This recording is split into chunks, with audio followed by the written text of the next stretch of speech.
Tadbir avvalida mehmonlar harbiy qism nazorat o'tkazish punktida tantanali kutib olindi. Shundan so'ng ota-onalar askarlar uchun yaratilgan sharoitlar, o'quv xonalari, sport inshootlari, madaniy hordiq chiqarish maskanlari hamda xizmatni tashkil etish jarayonlari bilan yaqindan tanishdilar.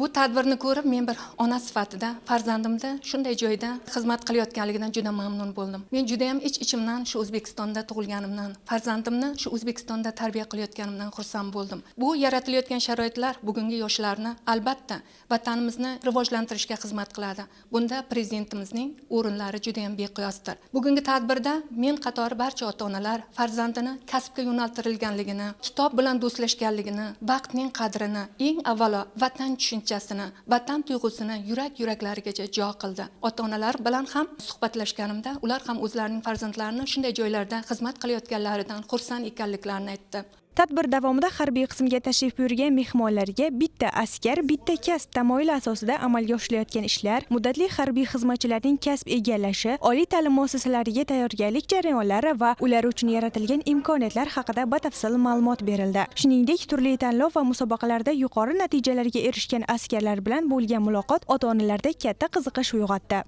Men bu yerga kelgandan keyin yosh kitobxon ko'rigi tanlovi haqida menga ma'lumot berishdi. Men elektron kitobxonalardan va mana shu ko'rib turgan kitobxonalardagi kitoblardan foydalangan holatda o'zim ustimda ishlab kitoblarni mutolaa qildim. Yaqinda bo'lib o'tgan yosh kitobxon ko'rigida juda ko'p o'zimga o'xshagan muddatli harbiy xizmatchilar orasida faxrli o'rinni egalladim va bu bilan cheklanib qolmayman. O'z ustimda ishlab, muhtaram prezidentimizga mana shu qo'yilgan elektromobil avtomobilni olishga va'da beraman. Mana shunday sharoitlarni yaratib bergan muhtaram prezidentimizga, Qurolli Kuchlar Oliy bosh qo'mondoniga barcha safdoshlarim nomidan minnatdorchilik bildiraman. Tadbirning badiiy qismida harbiy xizmatchilar tomonidan tayyorlangan she'rlar, kuy-qo'shiqlar va sahna ko'rinishlari namoyish etildi. Sahnaviy chiqishlar yig'ilganlarga ko'tarinki kayfiyat bag'ishlab, ota-onalarning farzandlari bilan faxrlanish hissini yanada mustahkamladi. Tadbir so'ngida jangovar tayyorgarlik, ma'naviy ma'rifiy ishlar va jamoatchilik hayotida faol ishtirok etib kelayotgan harbiy xizmatchilarning ota-onalari harbiy qism qo'mondonligi tomonidan